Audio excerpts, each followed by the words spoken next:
আসসালামু আলাইকুম। আমি ডক্টর জান্নাতুল ফেরদৌস বলছি। আশা করি সবাই ভালো আছেন, সুস্থ আছেন। আজকে আপনাদের সাথে খুবই গুরুত্বপূর্ণ একটা বিষয় নিয়ে কথা বলবো। সেটা হচ্ছে মধু। বাচ্চাদেরকে কোন বয়স থেকে আপনারা মধু দিতে পারবেন? অবশ্যই ১ বছরের আগে বাচ্চাকে মধু দেওয়া যাবে না। ১ বছর বয়সের পর থেকে আপনারা মধু দিতে পারবেন। এর কারণটা কি? কারণ মধুতে থাকে ক্লস্ট্রিডিয়াম বোটুলিনাম নামক একরকম ব্যাকটেরিয়ার স্পোর, যেটা বাচ্চার অন্ত্রে গিয়ে ইনফেন্ট বোটুলিজম নামক একরকম মারাত্মক একটা অসুখের কারণ হতে পারে। তো এটা কিন্তু আবার প্রাণঘাতী পর্যন্তও হতে পারে। এই কারণে আপনারা ১ বছরের আগে কোনোভাবেই মধু দিবেন না।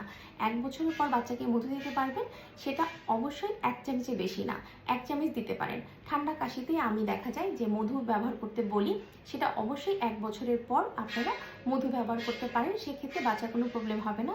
তবে যেটা বললাম ১ চামচের অধিক না।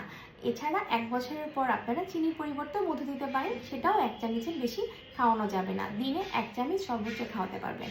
আশা করি সবার উপকার হবে। ভালো থাকবেন, সুস্থ থাকবেন। আল্লাহ হাফেজ।